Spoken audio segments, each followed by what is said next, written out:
Gracia, misericordia y paz de parte de Dios nuestro Padre y del Señor Jesucristo, ustedes siempre. Amén. Este es el sermón del octavo domingo después de Pentecostés, la parábola del trigo y la cizaña, como encontramos en Mateo 13, versículo 24 al 30, y también su explicación, versículos 36 al 43. Se titula Dejen que crezcan juntos hasta la cosecha. Y sí, una cosa muy bonita es ver los campos listos para la cosecha. El agricultor se alegra cuando se acercan las nubes que traen el agua que necesitan los campos, cuando el sol da fuerza a las plantas, y el agricultor espera con paciencia hasta el día de la cosecha. Y en la parábola Jesús es el agricultor, y el campo es el mundo, dice el Evangelio. La cosecha es el fin del mundo. El trigo es la iglesia. La cizaña en medio del trigo son los hijos del maligno y los trabajadores son los ángeles. Y con esta comparación o parábola, Jesús quiere enseñar a sus discípulos un aspecto del reino de Dios. Veamos. Jesús les enseña a sus discípulos, a la iglesia, cómo deben verse ellos a sí mismos en el mundo. Les explica cómo es que el trigo, o sea, su iglesia, su reino de gracia, va a crecer en el campo de Dios que es el mundo. Dejad crecer juntamente lo uno y lo otro hasta la siega, dice en el versículo 30. Es decir, dejen que crezcan juntos el trigo y la cizaña hasta el día de la cosecha. ¿Pero por qué dice esto? Porque los trabajadores han distinguido cizaña en medio del trigo, pero reciben la orden de no cortarla. En la realidad, un agricultor no hace eso, sino que sí corta la cizaña. Se provee de la maquinaria agrícola necesaria, de los fungicidas necesarios para eliminar pronto a la maleza. Pero Dios no es un agricultor común. Él decide dejar juntos el trigo y la cizaña hasta el tiempo de la cosecha.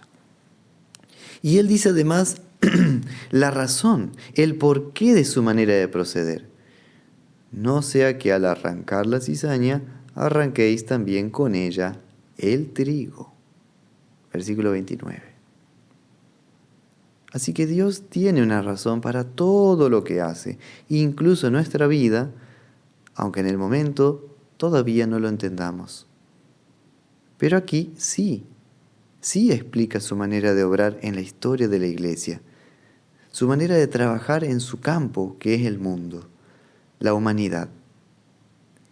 Dice que no desea arrancar la cizaña, la maleza, durante la etapa de crecimiento del trigo, sino que quiere que esta cizaña se arranque de su campo recién en el día de la cosecha. ¿Y por qué? Porque quien arranca la cizaña corre el riesgo de arrancar también el trigo con ella. Corre el riesgo de estar arrancando junto con el incrédulo también al creyente. Por lo tanto, esta es la enseñanza principal de la parábola del trigo y de la cizaña. Esta es la doctrina acerca del reino de Dios que Jesús nos revela en esta parábola, a la cual debemos prestar muchísima atención. Oigan la enseñanza de hoy. Oigan la comparación que nos trae Cristo sobre la manera de tratar Dios con los seres humanos a lo largo de la historia de la humanidad. Así como el agricultor deja que crezcan juntos el trigo y la cizaña hasta el tiempo de la cosecha, así también la iglesia o el reino de gracia convive junto, entremezclada, con los incrédulos, con los paganos, hasta el día del juicio final, donde sí, serán finalmente separados, unos para condenación eterna y otros para salvación eterna. Y esto concuerda con la misma explicación de la parábola que Jesús da en los versículos 40 al 43, que dice: de manera que como se arranca la cizaña y se quema en el fuego, así será en el fin de este siglo. Enviará el Hijo del Hombre a sus ángeles, y recogerán de su reino a todos los que sirven de tropiezo, y a los que hacen iniquidad, y los echarán en el horno de fuego. Allí será el lloro y el crujir de dientes. Entonces los justos resplandecerán como el sol en el reino de su Padre.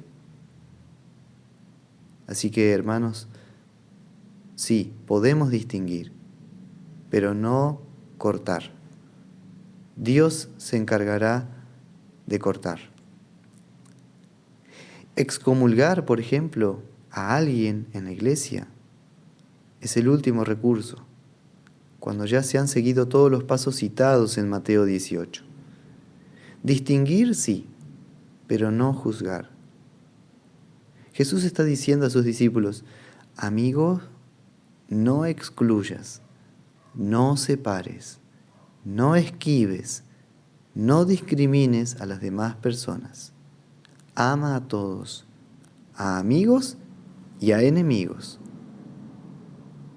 Podríamos decir hoy: no cometas bullying espiritual. Es decir, acosar al otro continuamente, tratar al otro continuamente como si fuera una maleza, una cizaña en relación a la fe cristiana. Y diría Jesús: yo que soy tu amigo, que te considero trigo, que te veo como trigo, yo te trato así, porque yo mismo, mediante el bautismo, te he plantado en mi reino de gracia. Te hice parte de mi trigal, te amé de corazón, di mi vida en la cruz, para que seas así parte de mi reino de vida eterna. Y además, a fin de cuentas, tú no sabes el corazón de tu hermano, no lo puedes conocer, ni saber con 100% de seguridad si esa persona es trigo o cizaña. Esa tarea de juzgar me corresponde a mí. Así que deja de llevar una carga que solamente yo puedo y debo llevar. Yo me encargaré de juzgarlo. Hermanos, esto concuerda con lo que confesamos en el credo apostólico en relación a la venida de Cristo. Cuando venga por segunda vez desde el cielo, desde allí ha de venir a juzgar a los vivos y a los muertos. Por eso, el consejo de Dios para su iglesia hoy es el siguiente: dejen que crezcan juntos hasta la cosecha. Cuando separamos, cuando cortamos, la planta inmediatamente deja de crecer. Así también la iglesia. Una iglesia que excluye, que divide entre nosotros, por un lado, y la gente del mundo por el otro. O que divide entre un grupo aquí y el otro allá, dentro de la misma congregación. O que califica entre cristianos de primera, por diversas razones, y cristianos de segunda categoría. O que entre ellos mismos dicen: estos sí merecen la salvación, estos sí merecen que le hablemos el Evangelio, y estos otros no, son la chusma, a ellos no iremos a anunciar la palabra. ¿Ven? Esa es la actitud no saludable, porque estaríamos cortando el campo de Dios antes de tiempo. Un campo que incluye a todos los seres humanos, de todos los lugares, de todos los niveles sociales, de todos los países y culturas. ¿Y nuestra iglesia? ¿Acaso es una iglesia que separa, que divide, que discrimina, que comete el pecado del bullying espiritual? ¿Cómo vemos y tratamos a los llamados miembros alejados? ¿Será que nosotros mismos, por nuestras actitudes poco cristianas, poco evangélicas, estaremos frenando e impidiendo la misión de Dios en el mundo? Por eso hoy somos llamados a incluir, a integrar, a invitar, a compartir la salvación de Jesús con toda persona, a llamar al arrepentimiento para con Dios y a consolar con el perdón de Cristo a toda persona. De la cosecha se encargará Dios. Una aclaración en este tema que vale la pena. El hecho de que la iglesia cristiana tenga una actitud abierta a toda persona no quiere decir que está aceptando ni aplaudiendo los pecados de las personas. Toda persona es bien recibida en nuestra iglesia, así como Dios nos recibió a todos nosotros en el bautismo, a pesar de ser tan distintos nosotros en relación del uno con el otro y a pesar de ser pecadores.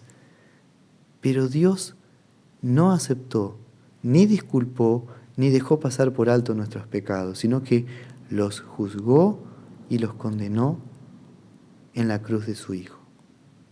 Porque Dios es santo y sigue siendo santo y siempre lo será. Así que si Dios no toleró los pecados del pasado, tampoco los tolera hoy. Dios no tolera nuestro pecado, ni de mí ni de nadie. Por eso, si bien la iglesia es inclusiva, en el sentido de que debe predicar a todos la palabra de Dios y debe abrir la posibilidad a que todos escuchen la palabra de Dios, también es cierto esta otra verdad, que la iglesia llama al arrepentimiento a todos, llama a confesar los pecados a todos, llama a la fe en Cristo a todos y llama a todos a los frutos de esa fe, que son actitudes nuevas, pensamientos nuevos, una maduración y un crecimiento con respecto al amor entre nosotros, con respecto al servicio al prójimo y con respecto a la vida en familia y en sociedad. Sí, es cierto, Dios sí juzga nuestros pecados. Dios sí condena nuestros pecados.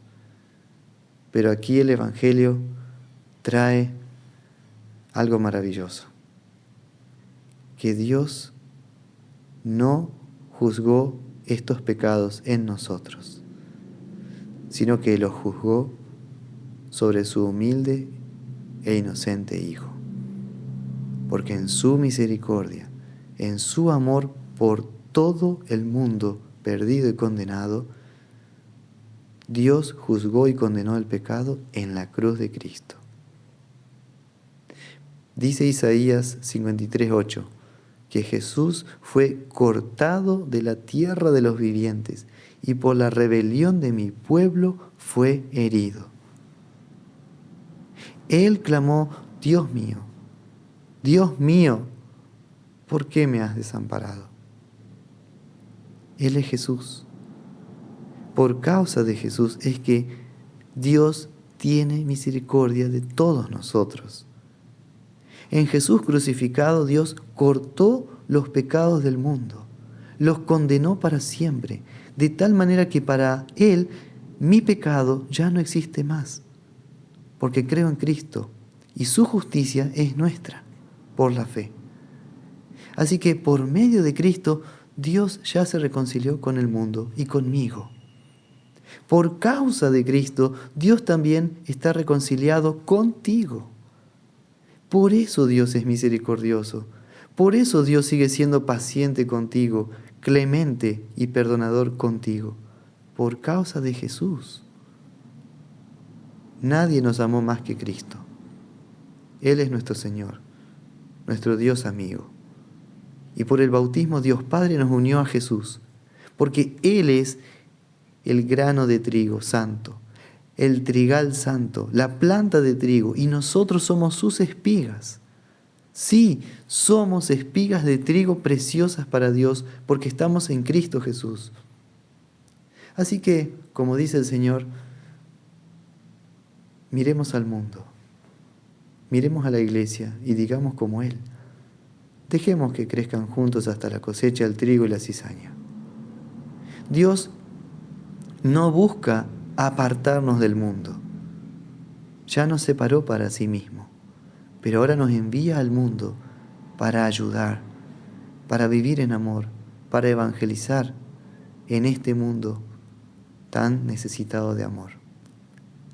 Su Espíritu Santo es el que nos capacita para saber discernir y saber qué hacer y cómo comportarnos.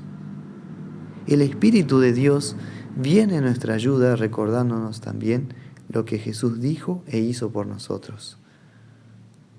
Que Dios está con nosotros hasta el fin del mundo, hasta el día de la cosecha. Así que acompañemos a Jesús en su misión de extender su reino de gracia. La Iglesia, hasta que se cumpla el tiempo de la cosecha. Que la gracia de Dios Padre, Hijo y Espíritu Santo esté con todos ustedes. Amén.